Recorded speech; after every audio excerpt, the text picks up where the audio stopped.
विद्यार्थियों नमस्कार। स्वागत है आप सभी का एक बार फिर से आपके अपने YouTube चैनल हिंदी सर्वस्व पर। मैं राम अवतार यादव आज आपके लिए लेकर आया हूँ कक्षा 9 माफ़ कीजिएगा, कक्षा 9 हिंदी की पाठ्य पुस्तक में संकलित भारतेंदु हरिश्चंद्र के का शीर्षक है प्रेम माधुरी। इस शीर्षक के अंतर्गत हम लोग सबसे पहले एक छोटा सा जीवन परिचय जो है, एक छोटा सा परिचय भारतेंदु जी का देखेंगे। उसके बाद प्रेम माधुरी शीर्षक की व्याख्या देखेंगे। भारतेंदु जी का जन्म काशी नगर के प्रसिद्ध वैश्य परिवार में 1850 ईस्वी में हुआ था। इनके पिता का नाम गोपाल चंद्र गिरधर दास अपने समय के ब्रजभाषा के विद्वान कवि माने जाते हैं और साहित्यिक प्रतिभा का प्रभाव जो है इन्हें अपने पिता से ही प्राप्त हुआ है।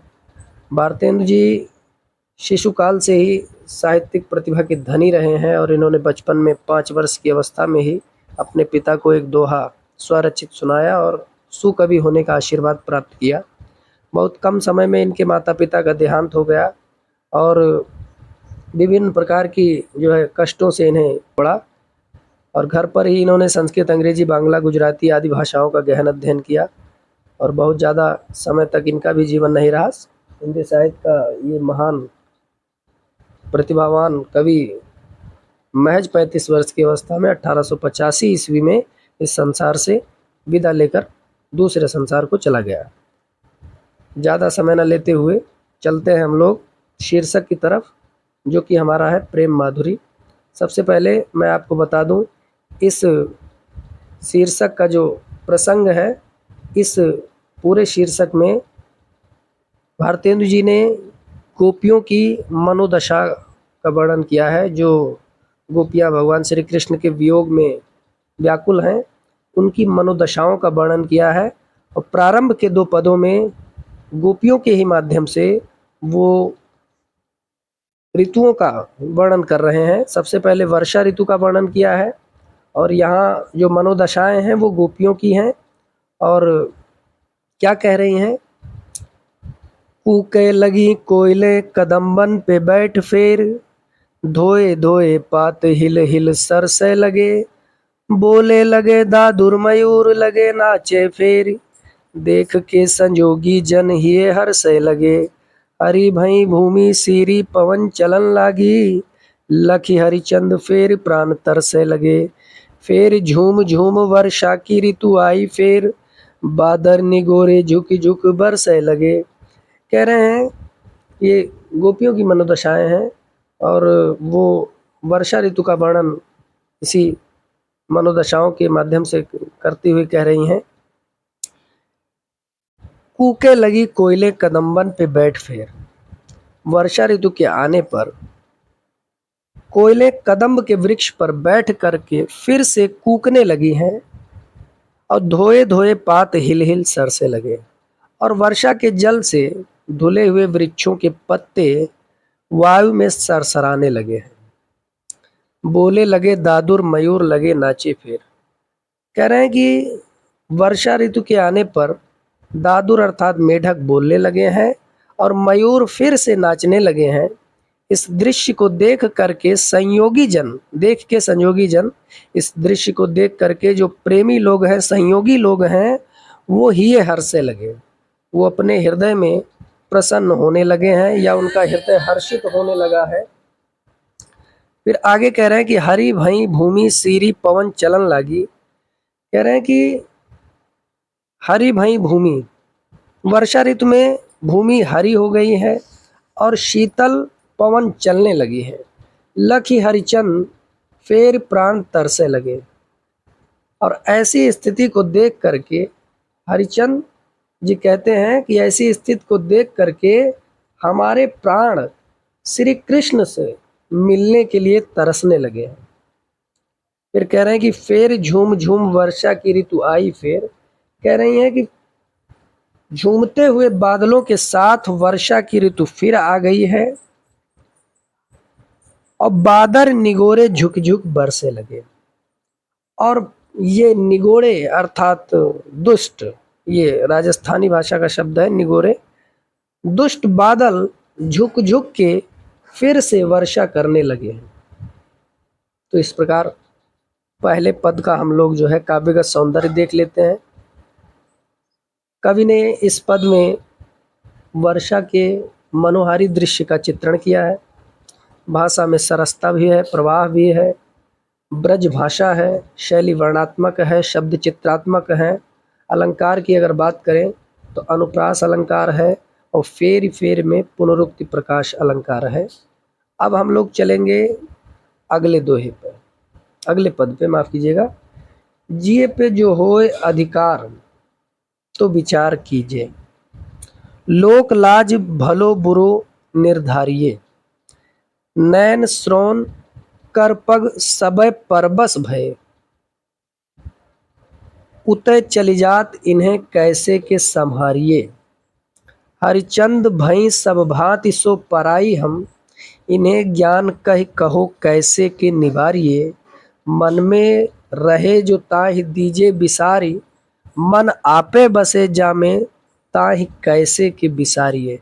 मैंने आपसे पहले ही बताया कि गोपियों और ऊधों के मध्य का संवाद है। प्रारंभ के पद में गोपियाँ वर्षा ऋतु की स्थिति, वर्षा ऋतु में किस प्रकार उनकी स्थिति है और किस तरह प्राकृतिक दृश्य है उसका वर्णन करती हैं, और दूसरे पद में गोपियाँ ऊधों के सम्मुख अपनी कृष्ण प्रेम जनित विवशता का वर्णन कर रही हैं। कह रही हैं कि जिये पे जो हो ये अधिकार, जिये माने हृदय पर, हे उद्धव जी अगर हमारे हृदय पर अधिकार हो तो विचार कीजिए, तब हम विचार करें। यदि हमारे मन पर अधिकार हो, जिये पर अधिकार हो, हृदय पर अधिकार हो, तब हम विचार करें। लोक लाज भलो बुरो भले निर्धारिये, कह रहे हैं उद्धव जी अगर हमारे हृदय पर अधिकार हो तो हम लोक लज्जा भले बुरे और भले का निर्धारण करें, विचार करें। नैन श्रोण कर पग सबय परबस भय, गोपियाँ कह रही हैं कि हमारे नेत्र, श्रोण माने कान, नैन माने आँख, श्रोण माने कान, कर माने हाथ और पग माने पैर, कह रहे हैं हमारे नेत्र, कान, हाथ, पैर सबय परबस भय, सभी दूसरे के बस में हो गए हैं, परबस हो चुके हैं। उतय चली जात इन्हें कैसे के संहारिये, उतय माने वहीं उसी के साथ, अर्थात श्री कृष्ण के साथ चले गए हैं। इन्हें कैसे के संहारिये, इन्हें हम कैसे संभाल सकते हैं। हरिचंद भई सब भांति सो पराई हम, हरिश्चंद्र जी कहते हैं कि गोपियाँ कह रहे हैं कि भई सभी भांति सो पराई हम सभी प्रकार से, विविध प्रकार से पराई हो गई हैं। इन्हें ज्ञान कहो कैसे के निवारिये, इन्हें अर्थात जो ऊपर ज्ञानेंद्रियां कहेंगे, नैन श्रोण कर पग, कह रहे इन्हें ज्ञान कहो कैसे के निवारिये, इन्हें हम ज्ञान की बातें बता करके कैसे निर्वाह करें। हमें हमारे जो नेत्र हैं, कान हैं, हाथ हैं, पैर हैं, वो सब दूसरे के बस में हो गए, इन्हें ज्ञान की बातें बता करके हम कैसे निवारिये अर्थात निर्वाहन करें। कह रहे मन में रहे जो ताहि दीजे विसार, कह रहे हैं उद्धव जी जो मन में हो उसे तो भुलाया जा सकता है, अब मन आपे बसे जामे, अब मन ही जिसमें जाकर के बस गया है उसे कैसे के विसारिये, उसे कैसे भुलाया जा सकता है। एक बार फिर से समझ लीजिए, कह रहे हैं कि मन में रहे जो ताहि दीजे विसार, हे उद्धव जी मन में अगर कोई चीज हो तो उसे भूला जा सकता है, लेकिन मन ही जिसमें जाकर के बस गया है उसे कैसे भूल सकते हैं। यहाँ पर गोपियों की प्रेम व्यवस्था को बड़े ही मार्मिक शब्दों में प्रस्तुत किया गया है। भाषा भाव के अनुरूप है और अनुप्रास अलंकार की योजना है, और मैंने शुरुआत में ही बताया था कि ये कवित्व छंद है। अब तीसरे पद की ओर चलते हैं हम लोग, जो कि आपका है, यह संग में लागिए डोले सदा, बिन देखे न धीरज आनती हैं, छिनहु जो वियोग परे हरिचंद, तो चाल प्रलय की सो ठानती हैं। गोपियाँ कहती हैं कि यह माने आंखें, गोपियाँ अपनी नेत्रों की व्यवस्था का मार्मिक वर्णन कर रही हैं इस पद में। कहती हैं कि हे प्रिय, हमारी ये आंखें सदा आपके साथ डोलती रहती हैं, लगी रहती हैं। ये जो आंखें हैं सदा आपके संग संग लगी रहती हैं, ये संग में लागी डोले सदा, बिन देखे न धीरज जानती है, और आपको देखे बिना इनको धैर्य नहीं पड़ता है, चैन नहीं पड़ता है। छिनहु जो वियोग परे हरिचंद, हरिचंद जी कह रहे हैं, गोपियां कहती हैं कि यदि कभी क्षण भर का भी आपसे वियोग हो जाता है, छिनहु जो वियोग परे हरिचंद, तो चाल प्रलय की सो ठानती हैं। तो ये आंखें प्रलय की ठान लेती हैं, अर्थात आंसू बरसाना प्रारंभ कर देती हैं। फिर कह रही हैं कि बरुनी में थिरे न झपे उझपे, ये कभी बरौनियों में स्थिर नहीं रह पाती हैं, और झपे उझपे बार बार झपकती रहती हैं। पल में न समाई वो जानती हैं, और एक क्षण के लिए भी समाई वो अर्थात शांत रहना नहीं चाहती हैं। फिर अंतिम पंक्तियों में कह रहे हैं कि पिए प्यारे तिहारे निहारे बिना अखिया दुखिया नहीं मानती हैं। श्री कृष्ण को संबोधित करते हुए गोपियां कहती हैं कि हे प्रिय, प्यारे प्रिय, आपको देखे बिना, प्रिय प्यारे, प्रिय प्रियतम, तिहारे निहारे बिना, बिना आपको देखे इन दुखिया आँखों को चैन नहीं मिलता है, या ये आँखें बिना आपको देखे नहीं मानती हैं। यहाँ पर आँखों का मिलन, आकुलता कवि ने बड़े हृदय स्पर्शी शब्दों के साथ वर्णित किया है। भाषा ब्रज है, काव्यगत सौंदर्य वही है, यहाँ पर वियोग श्रृंगार है, छंद बदल गया है, यहाँ सवैया छंद दिया गया है। अब अगले पद पे चलते हैं हम लोग। कह रहे हैं कि पहले बहुभांति भरोसो दयो, अब ही हम लाए मिलावती हैं। हरिचंद भरोसे रही उनके सखियां, जो हमारी कहावती हैं।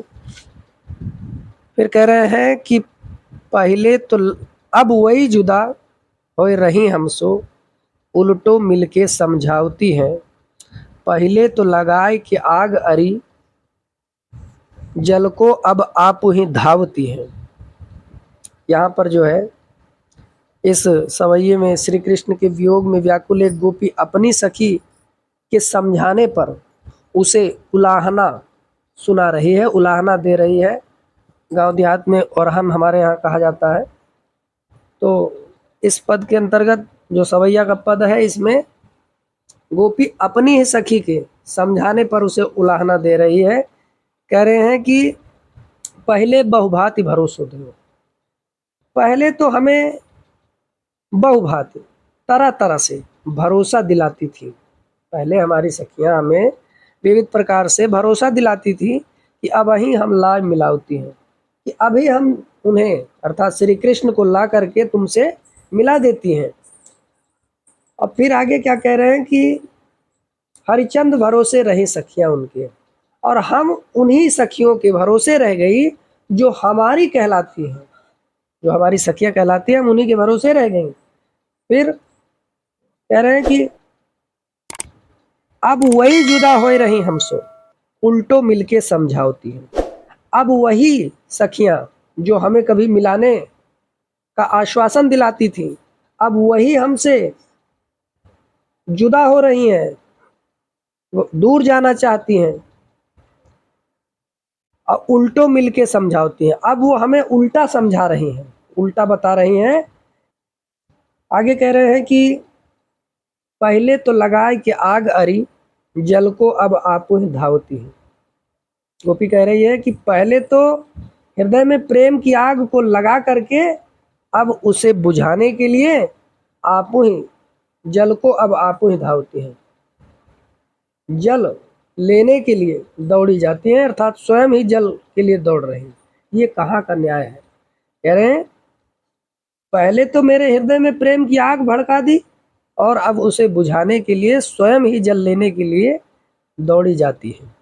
कौन? वही सखियां जो कभी श्री कृष्ण से मिलाने की बातें किया करती थी, अब वही जब हमसे जुदा हो रही हैं तो उल्टा हमें समझा रही हैं, श्री कृष्ण के विषय में उल्टा समझा रही हैं। फिर गोपी कहती है कि पहले तो मेरे हृदय में प्रेम की आग भड़का दी, और अब उसे बुझाने के लिए स्वयं ही जल के लिए दौड़ी जाती है। अगला हमारा पद है, ऊधो जो सूधो गहो वह मारग, ज्ञान की तेरे जहाँ गुदरी है। को नहीं सिख मानिए हिया, एक श्याम की प्रीत प्रतीति खरी है। ये ब्रजबाला सब एक सी, हरिचंद जो मंडली ही बिगड़ी है। एक जो हो तो ज्ञान सिखाइए, ऊपर में यह भांग परी है। इस सवैये में गोपियां उद्धव से कहती हैं कि वह किसी भी प्रकार से उनके निराकार ब्रह्म के उपदेश को ग्रहण नहीं कर सकती हैं, और गोपियां उन्हें फटकारते हुए वापस जाने के लिए कहती हैं। क्या कह रही हैं कि हे उद्धव, सूधो माने सीधे, गहो माने पकड़ लो वह मार्ग। सीधे आप वही मार्ग पकड़ लीजिए और चले जाइए। ज्ञान की तेरे जहां गुदड़ी, जहां आपके ज्ञान की गुदड़ी रखी हुई है, आप सीधे वही मार्ग पकड़ लीजिए और चले जाइए। क्यों? क्योंकि को नहीं सिख मानी है यहाँ। यहाँ आपके उपदेश को मानने वाला कोई नहीं है, क्योंकि यहाँ एक श्याम की प्रीत प्रतीत खरी है। सभी कृष्ण के प्रेम में विश्वास करते हैं और उन्हीं का प्रेम सबसे खरा है। फिर आगे कह रही है गोपी कि ये ब्रजबाला सब एक से, ये जितनी ब्रज की बालाएं हैं सभी एक समान है। हरिश्चंद्र जी कहते हैं कि गोपिया उद्धव से कह रहे हैं कि ये पूरी मंडली ही बिगड़ी हुई है, एक जो होए तो ज्ञान सिखाइए। उद्धव से गोपिया कह रहे हैं कि अगर कोई अकेला होता तो उसे आप ज्ञान सिखाते। हे उद्धव जी, अगर यहाँ कोई अकेला होता तो आप उसे ज्ञान सिखाते। यहाँ तो कुएं में ही भांग पड़ी हुई है, अर्थात सभी कृष्ण के प्रेम रस में सराबोर हैं, और आपका उपदेश देना व्यर्थ है। सवैया छंद आ गया है यहाँ पर फिर से। सवैया और कवित्व में बहुत थोड़ा सा ही अंतर होता है। छंदों की क्लास में हम आपको ये बता देंगे। अलंकार की बात करें तो इसमें अनुप्रास भी है, रूपक भी है और रस श्रृंगार ही है। फिर अगले पद में देखें, कह रहे हैं कि सखी आयो वसंत ऋतून को कंत, 34 फूल रही सरसों, बरसीतल मंद सुगंध समीर, 57 हार भयो गरसो। अब सुंदर सांवरो नंद किशोर, कहे हरिचंद गयो घर सो। परसों को बिताए दिया बरसों, तरसों कब पाए पिया परसों। देखिए, सखी आयो वसंत ऋतून को कंत, सखियां आपस में बातचीत करते हुए, गोप बालाएं जो है वो आपस में बात कर रहे हैं। कह रहे हैं सखी, ऋतून को कंत अर्थात ऋतुओं का राजा वसंत आ गया है, और 34 फूल रही सरसों, चारों दिशाओं में पीली पीली सरसों फूल रही है। ऋतुओं का राजा वसंत आ गया है और चारों दिशाओं में सरसों फूल रही है।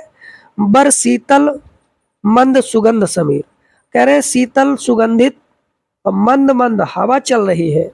57 हार भयो गरसू, और गले का ये जो हार है वो अब सताने वाला हो गया है। ठीक है, गले का हार जो है वो सताने वाला हो गया है, अर्थात गले का हार अब सता रहा है। अब सुंदर सांवरो नंद किशोर, कहे हरिचंद गयो घर सो, कह रहे अब सुंदर सांवरो नंद किशोर, और अब वो सुंदर सांवला सलोना नंद का बालक अर्थात श्री कृष्ण गयो घर सो, घर से जा चुका है। कह रहे नंदन कृष्ण हमसे बता कर गए थे, यानी कि जा चुके हैं मथुरा, है ना, और ये बता कर गए थे कि परसों चले आएंगे। वही आगे पंक्ति में कह रहे हैं कि परसों को बिताए दिया बरसों, तरसों कब पाए पिया परसों। कह रहे हैं वो परसों आने को कह गए थे और उन्होंने उस परसों को एक बरस बिता दिया है, और अब तो ये प्राण जो है तरस रहे हैं कि अपने प्रियतम के चरणों से कब हम लग पाएंगे, अर्थात कब हम उनके चरणों का स्पर्श कर पाएंगे। एक बार फिर से समझ लीजिए, आपस में सखी बातचीत करते हुए कह रहे हैं कि हे सखी, ऋतुओं का राजा बसंत आ गया है और चारों दिशाओं में सरसों के फूल दिखाई देने लगे हैं या सरसों फूल रही है, और सुगंधित शीतल मंद वायु चल रही है, और गले का हार भी अब सताने वाला हो गया है। सुंदर सांवला नंद का बालक अर्थात श्री कृष्ण घर से जा चुका है, और जब वो घर से गया था तो उसने परसों आने के लिए कहा था, लेकिन अब उसने परसों को वर्षों में बिता दिया है, यानी कि वर्षों हो गया वो दोबारा नहीं आया, और अब ये प्राण जो है तरस रहे हैं कि कब उनके चरणों का स्पर्श होगा। अंतिम जो पद है उस पर चलते हैं, जिसमें ऊपर वाले पद में जो अभी अभी हमने पढ़ा है उसमें यमक भी है, अनुप्रास भी है, वियोग श्रृंगार संपूर्ण पदों में है। अंतिम का जो पद है उसे देखेंगे। कह रहे इन दुखियान को न चैन सपने में मिले हो। अब फिर यहाँ पर एक बार फिर से नेत्रों की ही व्यथा वर्णित की जा रही है गोपियों द्वारा। कह रहे हैं इन दुखियान को न चैन सपने में मिले। इन दुखिया आंखों को सपने में भी चैन नहीं मिलता है। तासो सदा व्याकुल बिकल अकुलाएंगी, इसलिए ये हमेशा व्याकुल रहेंगी और आकुलता जो है इनमें भरी रहेगी। अर्थात ये जो नेत्र हैं ये व्याकुलता विरह में व्याकुल रहेंगे। प्यारे हरिचंद की बीती जान अवधि प्राण। कह रहे हैं प्यारे हरिचंद, जो हरिचंद जी कहते हैं, गोपियाँ कहती हैं कि प्रियतम श्री कृष्ण की बीती जान अवधि, उनके आने की अवधि बीत चुकी है और प्राण चाहत चले पे ये, और अब उनके ना आने पर ये प्राण चलना चाहते हैं, ये प्राण निकल जाना चाहते हैं, तो संग न समाएगी। तो ये जो आंखें हैं वो प्राणों के साथ नहीं जाना चाहती। कह रहे हैं कि भगवान श्री कृष्ण के आने की अवधि बीत जाने के बाद अब ये प्राण निकल जाना चाहते हैं और उन प्राणों के साथ ये आंखें नहीं जाना चाहती हैं। देखो एक बारह न नैन भर तोहे याद। कह रहे हैं गोपियाँ कि हमारी आंखें कह रही हैं, या आंखों का ये विचार है, आंखें कहती हैं कि देखो एक बार न नैन भर तो है याद। जब तक एक बार नैन भर के तुम्हें नहीं देख लेंगी, जौन जौन लोग जइहें तहाँ पछताएंगी। गोपियाँ कह रहे हैं कि जब तक ये हमारी आंखें आपको नेत्र भर के नहीं देख लेंगी, जी भर के नहीं देख लेंगी, तब तक ये जिस जिस लोक में जाएंगी वहाँ पछताती रहेंगी। और बिना प्राण प्यारे भय दरस तुम्हारे हाय, मरहूं पे ये आंखें खुली ही रह जाएगी। गोपियाँ कहती हैं कि प्राण प्रिय श्री कृष्ण जी, भय दरस तुम्हारे हाय, बिना आपके दर्शन के ये आंखें मरने पर भी खुली ही रह जाएंगी। एक बार फिर से समझ लीजिए, अंतिम पंक्तियों में गोपियाँ कह रही हैं कि हे प्राण प्रिय श्री कृष्ण, बिना आपके दर्शन हुए ये आंखें मरने पर भी खुली ही रह जाएंगी। तो इसमें भी अनुप्रास और पुनरुक्ति प्रकाश अलंकार है। इस तरीके से आज के वीडियो में हम लोगों ने प्रेम माधुरी शीर्षक के अंतर्गत समस्त पदों का व्याख्या देखा और काव्यगत सौंदर्य देखा। अगले वीडियो में हम लोग एक नए टॉपिक के साथ उपस्थित होंगे। वीडियो अगर अच्छा लगा हो तो लाइक करें, अपने कक्षा 9 के साथी मित्रों को शेयर करें। देखते रहें हिंदी सर्वस्व। धन्यवाद।